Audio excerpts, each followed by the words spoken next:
ಕಲಬುರಗಿಯ chamber of commerce ಸಭಾಂಗಣದಲ್ಲಿ ಬುಧವಾರ ನೂತನವಾಗಿ ಆಯ್ಕೆಯಾದ ಪದಾಧಿಕಾರಿಗಳ ಪದಗ್ರಹಣ ಸಮಾರಂಭವು ಅದ್ದೂರಿಯಾಗಿ ಜರುಗಿತು. ಚೇಂಬರ್ ಆಫ್ ಕಾಮರ್ಸ್ ಸಭಾಂಗಣದಲ್ಲಿ ಏರ್ಪಡಿಸಲಾಗಿದ್ದ ಕಲ್ಯಾಣ ಕರ್ನಾಟಕ ವಾಣಿಜ್ಯ ಮತ್ತು ಕೈಗಾರಿಕೆ ಸಂಸ್ಥೆಯ ಪದಾಧಿಕಾರಿಗಳ ಪದಗ್ರಹಣ ಸಮಾರಂಭದಲ್ಲಿ ಭಾಗವಹಿಸಿದ್ದ ಶರಣಬಸವ ವಿದ್ಯಾವರ್ಧಕ ಸಂಘದ ಚೇರ್ಪರ್ಸನ್ ಡಾಕ್ಟರ್ ದ್ರಾಕ್ಷಾಯಣಿ ಎಸ್ ಅಪ್ಪ, ನೂತನ ಅಧ್ಯಕ್ಷ ಶರಣಬಸಪ್ಪ ಪಪ್ಪ ಹಾಗೂ ಗಣ್ಯರು ಜ್ಯೋತಿ ಬೆಳಗಿಸುವ ಮೂಲಕ ಕಾರ್ಯಕ್ರಮವನ್ನು ಉದ್ಘಾಟಿಸಿದರು.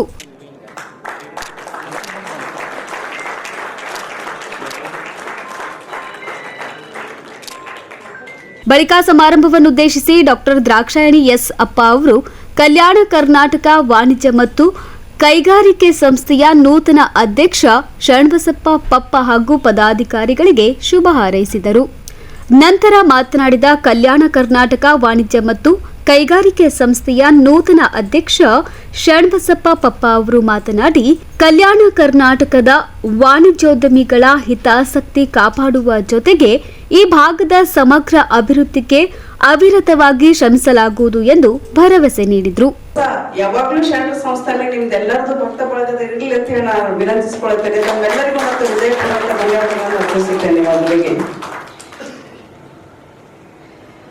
ಮಹಾದಾಸೋಹಿ ಶರಣ ಬಸವೇಶ್ವರನ್ನು ಸ್ಮರಿಸುತ್ತಾ 2025ನೇ ಸಾಲಿನ ಚೇಂಬರ್ ಆಫ್ ಕಾಮರ್ಸ್ ಎಲ್ಲ ಪದಾಧಿಕಾರಿಗಳ ಪ್ರತಿಜ್ಞಾ ಸ್ವೀಕಾರ ಕಾರ್ಯಕ್ರಮದಲ್ಲಿ ಭಾಗಿರುವ ಸೋದರ ಶ್ರೀ ಶಶಿಕಾಂತ್ ಪಾಟೀಲ್ ಅಣ್ಣವರೇ, ಈ ಅಧ್ಯಕ್ಷರ ಪ್ರತಿಜ್ಞೆ ಸ್ವೀಕಾರ ಮಾಡುತ್ತಿರುವ ಸೋದರ ಶರಣು ಪಪ್ಪ ಅವರೇ, ಉಪಾಧ್ಯಕ್ಷರಾದ ಸೋದರ ಕೇದರ್ ರಘುಜಿಯವರೇ, ಕಾರ್ಯದರ್ಶಿಗಳಾದ ಸೋದರ ಶಿವರಾಜ್ ಇಂಗಿನ್ ಶೆಟ್ಟಿಯವರೇ, ಸಹ ಕಾರ್ಯದರ್ಶಿಗಳಾದ ಸೋದರ ಗಿರೀಶ್ ಅಣ್ಕಲ್ ಅವರೇ, ಖಜಾಂಚಿಗಳಾದ ಸೋದರ ಉತ್ತಮ್ ಬಜಾಜ್ ಅವರೇ, ಶ್ರೀಯುತ ಎಲ್ಲ ಸದಸ್ಯರೇ ಮತ್ತು ಹಿರಿಯರಾದ ಅಲ್ಲಿ ಕುಳಿತಿರುವ ನಿಗುಡಿಗೆ ಅಣ್ಣವರೇ ಮತ್ತು ಅಮರನಾಥ್ ಪಾಟೀಲ್ ಅಣ್ಣವರೇ ಮತ್ತು ನಮ್ಮ ಗಂಜಿನ ಅಧ್ಯಕ್ಷರೇ ಮತ್ತು ಎಲ್ಲರಿಗೂ, ಎಲ್ಲ ಹಿರಿಯರಿಗೂ ಮತ್ತು ಎಲ್ಲ ಸದಸ್ಯರಿಗೂ, KKCCI ಪದಾಧಿಕಾರಿಗಳಿಗೂ ಹಾಗೂ ಎಲ್ಲ ಮಂಡಳಿ ಸದಸ್ಯರಿಗೂ, ಮಾಧ್ಯಮ ಸೋದರರಿಗೂ, ನಮ್ಮ ಎಲ್ಲ ಸೋದರರಿಗೂ ಮತ್ತೊಮ್ಮೆ ಶರಣಾರ್ಥಿ.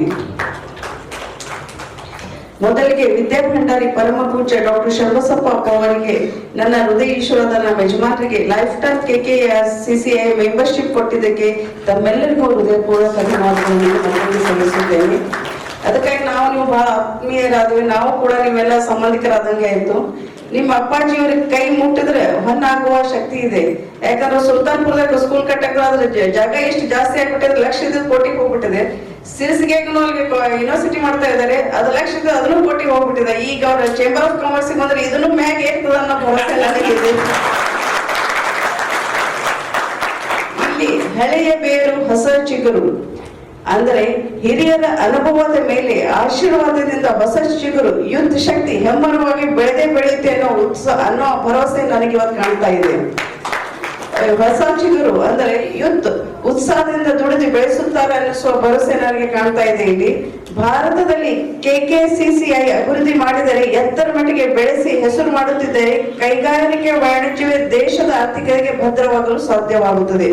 ಅದಕ್ಕೆ ಎಲ್ಲರೂ ಕೂಡಿ ಕೈಗಾರಿಕೆಗೆ ವಾಣಿಜ್ಯ ಭದ್ರವಾಗಬೇಕು, ಅಭಿವೃದ್ಧಿಯಾಗಬೇಕು. ಆಗಲೇ ಅಣ್ಣವ್ರು ಹೇಳಿದ್ರು ಇದಕ್ಕೆ ಬೆಳೆಸ್ಬೇಕಂತ ಹೇಳಿ. ಅವ್ರ ಅಣ್ಣವ್ರು ಹೇಳಿದಂತೆ ಅವರ ಮಾರ್ಗದರ್ಶನತೆ ಕಲ್ಯಾಣ ಕರ್ನಾಟಕ ಕೈಗಾರಿಕೆ ವಾಣಿಜ್ಯ ಬೆಳೆಸೋಣ ಎಂದು KKCCI ಸಾಧಕರಿಗೆ ನಮ್ಮೆಲ್ಲರ ಕಡೆಯಿಂದ ಜೋರಾದ ತಟ್ಟಬೇಕು. ಹಿರಿಯರಿಗೆ ಮತ್ತು ಸಾಧಕರಿಗೆ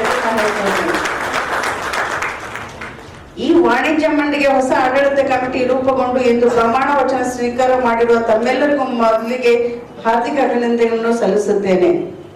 ಇದೊಂದು ಅತ್ಯಂತ ಜವಾಬ್ದಾರಿಯುತ ಕಾರ್ಯ ಎಂದು ನಾನು ಭಾವಿಸಿರುವೆ. ಏಕೆಂದ್ರೆ ಇಡೀ ಜಗತ್ತಿನಾದ್ಯಂತ ಇರುವ ಈ ಮಂಡಳಿಗಳು ಕೈಗೊಳ್ಳುವ ಕಾರ್ಯ ಚಟುವಟಿಕೆಗಳು ಕಂಡಾಗ ಆಶ್ಚರ್ಯವಾಗುವುದು. ಅಲ್ಲಿ ಆಯ್ಕೆಗೊಂಡ ಸದಸ್ಯರ ಕಾರ್ಯ ನೋಡಿದಾಗ ಅವರ ಯೋಜನೆಗಳು ಅದಕ್ಕೆ ತಕ್ಕ ಕ್ರಮಗಳು ಇವೆಲ್ಲ ಗಮನಾರ್ಹವಾದುದು ಮತ್ತು ವರ್ಣಾಂತರವಾದುದು. ನಮ್ಮ ಕಲಬುರಗಿ ಈ ಮಂಡಳಿ ಸಹ ಅನೇಕ ಉತ್ತಮ ಕಾರ್ಯ ಕೈಗೊಳ್ಳುವ ಮುಖಾಂತರ ಹೆಸರು ಪಡೆಯುತ್ತಿವೆ. ವ್ಯಾಪಾರ ವಾಣಿಜ್ಯಕ್ಕೆ ಸಂಬಂಧಿಸಿದ ಅನೇಕ ಸಮಸ್ಯೆಗಳಿಗೆ ಸಂಬಂಧಿಸುವ ಮೂಲಕ ಅನೇಕ ಕೊಡುಗೆ ನೀಡಿವೆ. ಇನ್ನೂ ಹೆಚ್ಚಿನ ರೀತಿಯಲ್ಲಿ ಈ ಕೆಲಸ ನಡೆಯುತ್ತದೆ ಮತ್ತು ಮುಂದೂ ನಡೆಸಿಕೊಂಡು ಹೋಗ್ತಾರೆ ಅಂತ ಹೇಳಿ ನನ್ನ ಭರವಸೆ ನನಗಿದೆ. ನೀವು ಈ ಮಹತ್ವದ ಜವಾಬ್ದಾರಿಯನ್ನು ಸ್ವೀಕರಿಸುವ ಸಮಯದಲ್ಲಿ ನಿಮ್ಮ ಮುಂದಾಳತ್ವದಿಂದ ಹೊಸ ಕನಸುಗಳು ನನಸಾಗಲಿ. ನಮ್ಮ ಪ್ರದೇಶದ ವಾಣಿಜ್ಯ ಮತ್ತು ಕೈಗಾರಿಕೆ ಮತ್ತಷ್ಟು ವಿಸ್ತಾರವಾಗಲಿ ಎಂಬ ಆಶಯ ನಮಗಿದೆ. ಈ ಹುದ್ದೆ ನಿಮ್ಮ ಕೇವಲ ಗೌರವಕ್ಕೆ ಸೀಮಿತವಲ್ಲ, ಇದೊಂದು ಜವಾಬ್ದಾರಿ ಇದೆ. ನಮ್ಮ ವ್ಯಾಪಾರ ಸಮುದಾಯದ ಪ್ರಗತಿ, ಉದ್ಯೋಗ ಸೃಷ್ಟಿ ಮತ್ತು ರಾಜ್ಯ ಆರ್ಥಿಕ ಬೆಳವಣಿಗೆ ನಿಮ್ಮ ನೆರವು ಅಗತ್ಯವಾಗಿದೆ. ನಿಮ್ಮ ಕಾರ್ಯದಲ್ಲಿ ಉದ್ಯಮ ವಿಸ್ತರಣೆ, ಹೊಸ ಹೂಡಿಕೆಗಳ ಆಕರ್ಷಣೆ, ರಫ್ತು ಅಭಿವೃದ್ಧಿ ಹಾಗೂ ಯುವ ಉದ್ಯಮಿಗಳಿಗೆ ಉತ್ತೇಜನ ನೀಡುವಂತಹ ಹೊಸ ಯೋಜನೆಗಳಿವೆ. ಹಾಗೆ ದಾರಿ ಮಾಡಿಕೊಡಬೇಕು ತಾವೆಲ್ಲರೂ.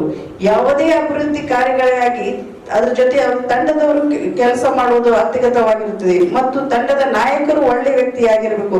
ಸೋದರರಾದ ಶಶಿಕಾಂತ್ ಪಾಟೀಲ್ ಅವರ ತಂಡದೊಂದಿಗೆ ಸಮರ್ಥವಾಗಿ ಕೆಲಸ ಮಾಡಿ ತೋರಿಸಿದ್ದಾರೆ ಅವರು.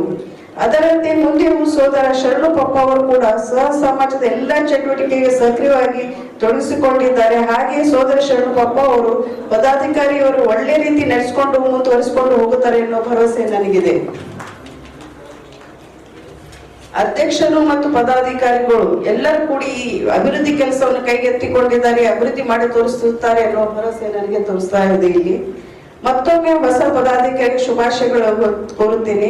ನಿಮ್ಮ ಕಾರ್ಯಕಾಲ ಯಶಸ್ವಿಯಾಗಲಿ, ನಿಮ್ಮ ನಿರ್ಧಾರಗಳು ನಮ್ಮ ಸಮುದಾಯದ ಅಭಿವೃದ್ಧಿಗೆ ದಾರಿ ಹಚ್ಚಲಿ ಎಂದು ಶ್ರೀ ಶರಣಬಸವೇಶ್ವರಲ್ಲಿ ಪ್ರಾರ್ಥಿಸುತ್ತೇನೆ. ಇಲ್ಲಿ ನನಗೊಂದು ಸ್ವಲ್ಪ ಒಂದು ಕಮ್ಮಿ ಕಾಣಿಸ್ತದ, ಅದು ಏನಂದ್ರೆ ನಮ್ಮ ಸ್ತ್ರೀಯರೇ ಇಲ್ಲಿ ಇದ್ರಲ್ಲ, ಒಬ್ರು ಕಾಣಿಸ್ಲಿಲ್ಲ. ಅದು ಒಂದ್ ಸ್ವಲ್ಪ ಕಳಕಳಿ ಅನಿಸ್ತದ. ಅದು ಈ ಅಷ್ಟು ಮಂದಿ ಗಂಡ್ಮಕ್ಕಳೇ ಇದ್ರಾಗ ಒಬ್ಬರ ಸ್ತ್ರೀಯರು ಇರ್ಬೇಕಂತ ನನಗೆ ಅನಿಸ್ತಾ ಇದೆ. ಒಬ್ರು ಇದ್ರಾಗ ಯಾರು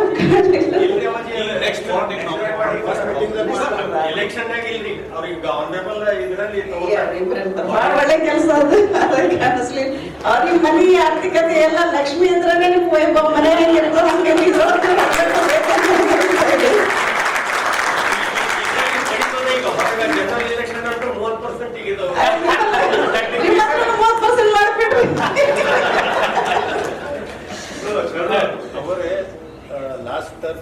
ಈ ಒಂದು ಐತಿಹಾಸಿಕ ಒಂದು ನಿರ್ಣಯ ಕಲಬುರಗಿಯ ನಮ್ಮ ಎಲ್ಲ ಚೇಂಬರ್ನ ಸದಸ್ಯರು ನಮಗೆ ಒಂದು ದೊಡ್ಡ ಜವಾಬ್ದಾರಿಯನ್ನು ಕೊಟ್ಟಿದ್ದಾರೆ. ಈ ಒಂದು ಐತಿಹಾಸಿಕ ನಿರ್ಣಯದ ಜೊತೆಗೆ ಎಲ್ರಿಗೂ ಏನಾಗಿಬಿಟ್ಟಿದೆ ಅಂದ್ರೆ ನಾವು ಅವಿರೋಧವಾಗಿ ಆಯ್ಕೆಯಾಗಿದ್ದು ಒಂದು ದೊಡ್ಡ ಒಂದು ಇತಿಹಾಸ ಆಗಿದೆ. ಅದ್ರ ಜೊತೆಗೆ ಬರ್ತಕ್ಕಂಥ ದಿನಗಳಲ್ಲಿ ನಾವು ಈ ಒಂದು ನಿರ್ಣಯಕ್ಕೆ ತಕ್ಕ ಹಾಗೆ ಕೆಲಸ ಮಾಡಬೇಕು. ಹಾಗೂ ಸಾಕಷ್ಟು ಎಕ್ಸ್ಪೆಕ್ಟೇಷನ್ಸ್ಗಳು ಏನದಲ್ಲ ಈ ಒಂದು ಬಾಡಿ ಮೇಲಿದೆ. ಈಗಾಗಲೇ ಕಳೆದ ಒಂದು 2 ವರ್ಷದ ಟೆನ್ಯೂರ್ನಲ್ಲಿ ಹೋದ ಬಾಡಿನ ಅಧ್ಯಕ್ಷರಾದಂತ ಕಾರ್ಯದರ್ಶಿಗಳಂತ ಬಹಳಷ್ಟು ಕೆಲಸ ಮಾಡಿದ್ದಾರೆ. ಅದರಲ್ಲಿ ಅಧೂರಿಯಾಗಿ ಉಳಿದಂತ ಕೆಲಸಗಳು ನಾವು ಏನು ಮಾಡಬೇಕಾಗಿದೆ. ಈಗಾಗಲೇ ತಮ್ಮ ಒಂದು ಅನಿಸಿಕೆಯಲ್ಲಿ ನಮ್ಮ ಅಧ್ಯಕ್ಷರು ಹೇಳಿದ್ರು, ಮಾಜಿ ಅಧ್ಯಕ್ಷರು, ಇವತ್ತಿನ ದಿವಸ ಮೆಗಾ ಟೆಕ್ಸ್ಟೈಲ್ ಪಾರ್ಕ್ ಆಗಿರ್ಬಹುದು, ಸುಮಾರು 2 ವರ್ಷದಿಂದ ಯಾವುದೇ ರೀತಿಯ ಬೆಳವಣಿಗೆ ಇಲ್ಲ ಅಲ್ಲಿ. ಆ ಒಂದು ಮೆಗಾ ಟೆಕ್ಸ್ಟೈಲ್ ಪಾರ್ಕ್ ಬರಬೇಕಾದ್ರೆ ನಾನು ಕಾರ್ಯದರ್ಶಿ ಆಗಿದ್ದಾಗ ಪ್ರಶಾಂತ್ ಮಾನ್ಕರ್ ಅವರು ಅಧ್ಯಕ್ಷರಾಗಿದ್ರು. ಆ ಒಂದು ಮೆಗಾ ಟೆಕ್ಸ್ಟೈಲ್ ಪಾರ್ಕ್ಗೆ ಬಂದ್ರೆ ಸುಮಾರು 1 ಲಕ್ಷ ಏನು ನಮಗೆ ನಮ್ಮ ಜನರಿಗೆ ಉದ್ಯೋಗ ಸಿಗ್ತವೆ, ಸೃಷ್ಟಿ ಆಗ್ತವೆ ಅಂತ ನಮ್ಮ ಹಿರಿಯರಾದಂಥ ಉಮಾಕಾಂತ್ ಹೆಗಡೆಯವರ ಒಂದು ನಮಗೆ ತಿಳುವಳಿಕೆ ಹೇಳಿದ್ರು. ಅದ ನಂತರ ನಮ್ಮ ಆಗಿನ ಒಂದು ಸಂಸದರಾದಂಥ ಉಮೇಶ್ ಜಾಧವ್ ಅವರಿಗೆ ನಾವು ಕಂಟಿನ್ಯೂಸ್ ಆಗಿ ಫಾಲೋ ಮಾಡಿ ಈ ಒಂದು ಮೆಗಾ ಟೆಕ್ಸ್ಟೈಲ್ ಪಾರ್ಕ್ ಕಲಬುರಗಿಗೆ ಬರುವ ಹಾಗೆ ನಾವು ಅವಾಗ ಶ್ರಮ ಪಟ್ಟಿದ್ವಿ. ಆದ್ರೆ ಇನ್ನುವರೆಗೂ ಯಾವ ರೀತಿಯಾಗಿನೂ ರಾಜ್ಯ ಸರ್ಕಾರ ಅದಕ್ಕೆ ಯಾವ ರೀತಿಯಿಂದ ಏನು ನಮ್ಗೆ ಯೂನಿವರ್ಸಿಟಿಗಾಗಲಿ ಅಲ್ಲಿ ಬೇಸಿಕ್ ಏನು ನೀಡ್ಸ್ ಅವೆಲ್ಲ ಯಾವುದು ಪೂರ್ಣ ಆಗಿಲ್ಲ. ಅವು ಎಲ್ಲ ಕೆಲಸಗಳು ಈಗ ಮುಂದಿನ ಬರುವ ದಿನಗಳಲ್ಲಿ ನಾವು ಫಾಲೋ ಅಪ್ ಮಾಡಿ ಸಾಕಷ್ಟು ನಾವು ಏನು ರಾಜ್ಯ ಸರ್ಕಾರ ಆಗಿರ್ಬೋದು, ಇವತ್ತಿನ ದಿವಸ ನಮ್ಮ ಜಿಲ್ಲಾ ಉಸ್ತುವಾರಿ ಮಂತ್ರಿಗಳಿಗೆ ನಾವು ಫಾಲೋ ಅಪ್ ಮಾಡಿ ಮೆಗಾ ಟೆಕ್ಸ್ಟೈಲ್ ಪಾರ್ಕ್ ಒಂದು ಅಲ್ಲಿ ಏನ್ ಬೇಸಿಕ್ ನೀಡ್ಸ್ಗಳವ ಅವೆಲ್ಲ ಆಗ್ಲಿಕ್ಕೆ ನಾವು ಪ್ರಯತ್ನ ಪಡ್ತೀವಿ. ಅದಲ್ಲದೇನೆ ಇನ್ನೊಂದು ದೊಡ್ಡ ಒಂದು ಕೆಲಸ ಅಂದ್ರೆ ನಮಗೆ ರೈಲ್ವೆ ಡಿವಿಷನ್ ಕೂಡ ಕಲಬುರಗಿಗೆ ಆಗ್ಬೇಕು. ನಾವು ಜನವರಿನಲ್ಲಿ ಒಂದು ದೊಡ್ಡ ಒಂದು ಪ್ರೊಟೆಸ್ಟ್ ಮಾಡಿದ್ವಿ, ರೈಲ್ ರೋಕೋ ಮಾಡಿ ನಾವು ಕಲಬುರಗಿಗೆ ರೈಲ್ವೆ ಡಿವಿಷನ್ ಆಗ್ಬೇಕಂತ ನಾವು ಸಾಕಷ್ಟು ನಾವು ಒಂದು ನಮ್ಮ ಕೂಗನ್ನು ಕೇಂದ್ರ ಸರ್ಕಾರಕ್ಕೆ ಮುಟ್ಟಿಸಿದ್ದೇವೆ. ಆದ್ರೂ ಇನ್ನುವರೆಗೆ ಯಾವ ರೀತಿಯ ಒಂದು ನಮಗೆ ಏನು ಅಲ್ಲಿಂದ ಬೆನಿಫಿಟ್ಸ್ ಆಗಿಲ್ಲ. ಬರುವಂತ ದಿನಗಳಲ್ಲಿ ರೈಲ್ವೆ ಡಿವಿಷನ್ಗೆ ಆಗಿರ್ಬೋದು ಅದಲ್ಲದೆ ನಮ್ಮ ಏನು ಕಲಬುರಗಿಯ ಬಿಸ್ನೆಸ್ ಕಮ್ಯುನಿಟಿಗೆ ಯಾವ ರೀತಿ ಪ್ರಾಬ್ಲಮ್ಸ್ ಇವೆ, ಸುಮಾರು ಈಗ ಟ್ಯಾಕ್ಸಸ್ ಆಗಿರೋ GST ಪ್ರಾಬ್ಲಮ್ಸ್ಗಳು ಬಹಳಷ್ಟಿವೆ. ಹಾಗೆ ಇಲ್ಲಿ ಪ್ರಾಪರ್ಟಿ ಟ್ಯಾಕ್ಸ್ ಬಗ್ಗೆ ಕಾರ್ಪೊರೇಷನ್ ಅಲ್ಲಿ ಕೂಡ ಸಾಕಷ್ಟು ತೊಂದರೆಗಳಿವೆ. ಮತ್ತೆ ನಮ್ಮ APMC ವರ್ತಕರಲ್ಲಿ ಹಾಗೂ APMC ಯಲ್ಲಿ ಕೆಲವು ನಮ್ಮ ಏನು ವಹಿವಾಟುಗಳು ನಡೆದಿವೆ, ಕೆಲಸ ಅಲ್ಲಿ ಕಿರಣ ಶಾಪ್ಸ್ ಆಗಿರ್ಬೋದು ಮತ್ತು ಬೇರೆ ಬೇರೆ ಒಂದು ಉದ್ಯೋಗಗಳಿವೆ, ಅವರಿಗೆ ಕೂಡ ಸಾಕಷ್ಟು ಪ್ರಾಬ್ಲಮ್ ಇವೆ. ಆ ಪ್ರಾಬ್ಲಮ್ಗಳಿಗೆ ಕೂಡ ನಾವು ಸ್ಪಂದಿಸಿ ಬರುವಂತ ದಿನಗಳಲ್ಲಿ ನಮ್ಮ ಈ ಒಂದು ಹೊಸ ಬಾಡಿ ಕೆಲಸ ಮಾಡುತ್ತೇವೆ. ಅದಲ್ಲದೆ ನಮ್ಮ ಈ ಒಂದು ಕಳೆದ ಬಾಡಿನಲ್ಲಿ ನಮ್ಮ ಅಧ್ಯಕ್ಷರು ಹಾಗೂ ಹಳೆ ಬಾಡಿದವರು ಸುಮಾರು 3 ಕೋಟಿಯ ಒಂದು ಪ್ರಾಪರ್ಟಿಯನ್ನು ತಗೊಂಡಿದ್ದಾರೆ. ಆ ಪ್ರಾಪರ್ಟಿಗೆ ನಾವು ಸುಮ್ಮನೆ ಹಾಗೆ ಬಿಡೋದಿಲ್ಲ, ಅದ್ರ ಮೇಲೆ ಒಂದು ಎಕ್ಸಿಬಿಷನ್ ಇನ್ಕ್ಯುಬೇಷನ್ ಸೆಂಟರ್ ಮಾಡ್ಬೇಕೆಂಬ ಒಂದು ಆಸೆ ನಮ್ಮ ಅಧ್ಯಕ್ಷರಿತ್ತು.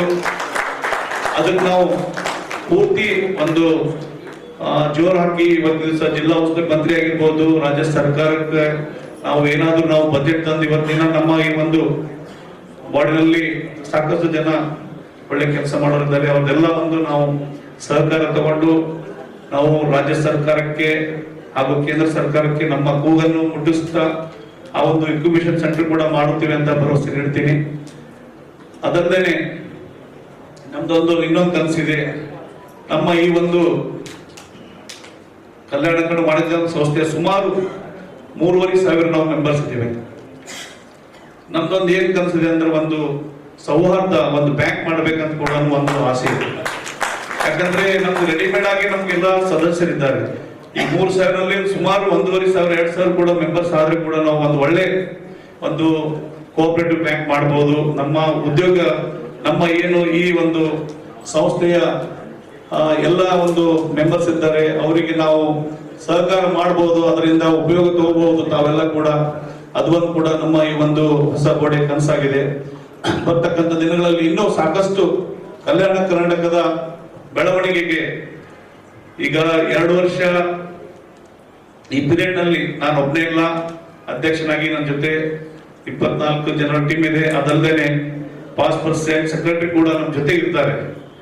ಈ ಅವರ ಅವಧಿ ಮುಗಿದ್ರು ಕೂಡ ಅವರ 2 ವರ್ಷ ಮತ್ತೆ ನಮ್ಮ ಜೊತೆಗೆ ಇರ್ತಾರೆ, ಕಾಂಪ್ಟ್ ಆಗಿ ನಮ್ಮ ಜೊತೆಗೆ. ಅವರು ಎಲ್ಲ ನಮಗೆ ನಮ್ಮ ಕೆಲಸಕ್ಕೆ ಸಹಕರಿಸ್ತಾರೆ ಅಂತ ನಾನು ನಂಬಿದ್ದೇನೆ.